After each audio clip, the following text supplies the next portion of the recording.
involved with the deal. Let me just put it that way. You know what I mean? It was definitely ownership involved with the deal.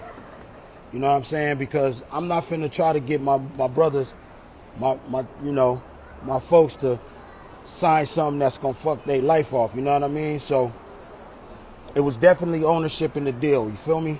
Because I'm a business owner, so of course I'm gonna have an ownership. You know what I mean? That's just what it is. And Joe,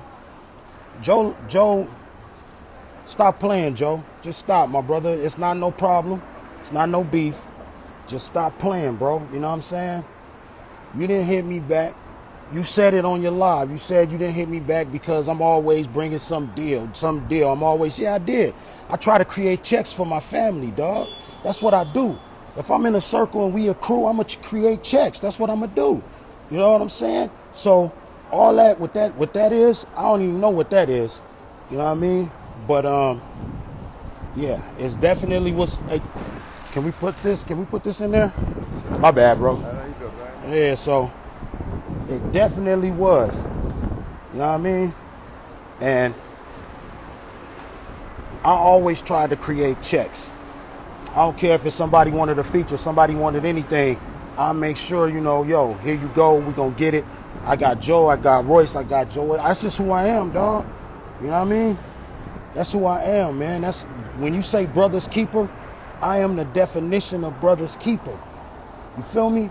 So when I hit them with the deal and I let y'all see on Twitter, I'm like, yo, they got a certain amount of time to get at me. And once they, get at me and all that kind of stuff, we could go over whatever. I told Royce, I said, Royce, we're not going to go back and forth with Joe. And let's be clear. Everybody know I love Royce. I said, we're not going to go back and forth with Joe. Tell Joe to call me. Joe tell me whatever he want in the paperwork and he can have it.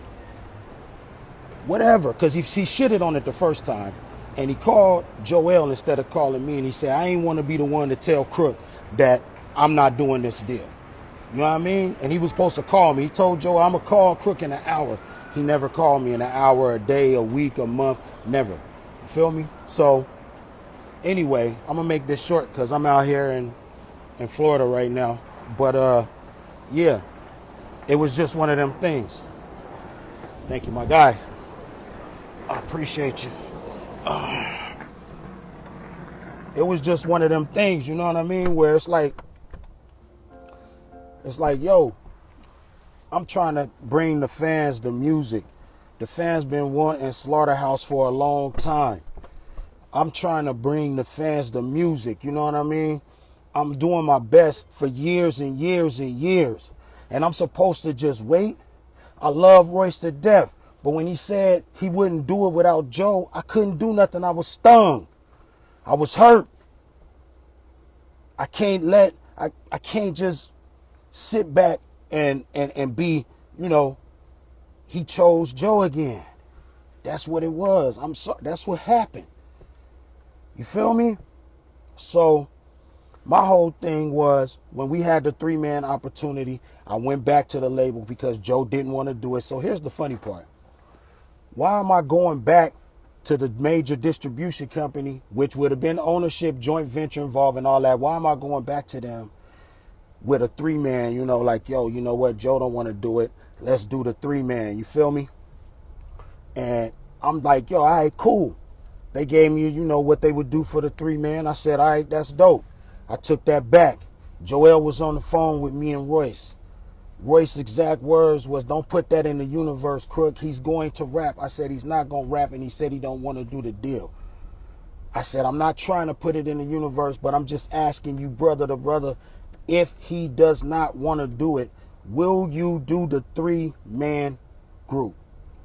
He said no right there with me and Joel on the phone. I'm not lying. He said, now, he might have been opposed to it because, you know what I'm saying?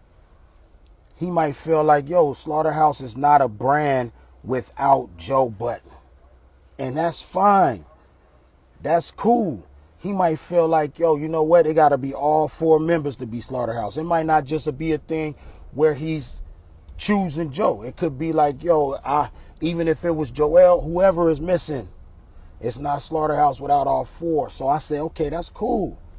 But right now, it's been sitting around. Our last album dropped in 2012. It's 2022. It's been 10 years. The fans been asking for this stuff for a long time. Let's give them some closure. Let's give them a couple joints. It's nothing, man. This is what we do. We make music. But Joe, he wanted me to wait on Joe again, and that's what hurt me. That's what hurt me. He wanted me to wait on Joe again. You know how long we've been waiting on Joe? I've been on phone calls waiting on Joe years ago. And now it gets to the point where Joe don't even have the decency to call me back because he think he got a bag. He think he got a bag, so he don't got to call me back. And that just lets you know that money turns you into a person. It don't change you. It just shows you who you are to the extreme. So he didn't want to call me back. Joe wanted the business right. You can't get the business right without communication. Communication is the rule number one in the business. If you want the business right, you got to come to me. I'm the one who got the business on the table. And that was the problem. He didn't want to come to me. You see what I'm saying? He didn't want to call me. He didn't want to say what's up, what's happening, crook, because he know that he been on some shady ish with me for a long time. But that's a whole nother story. But I'm telling you, rule number one in business, y'all know, is communication. So how you gonna get the business right if you ain't even communicating? That's impossible. And then he say he bigger than everybody. Look, man, it's people in the Ukraine right now that's going through it.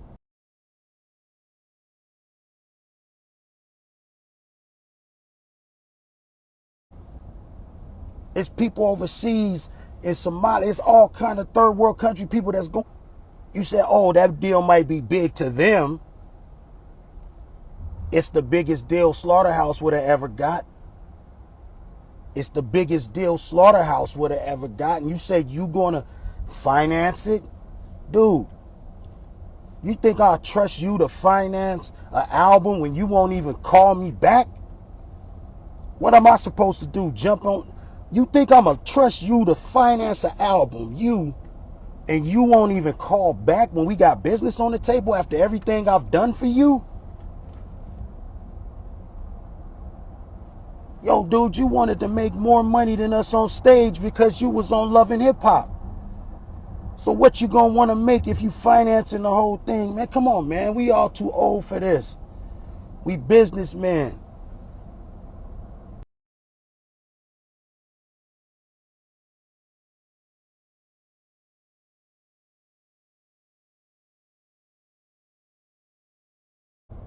We businessmen.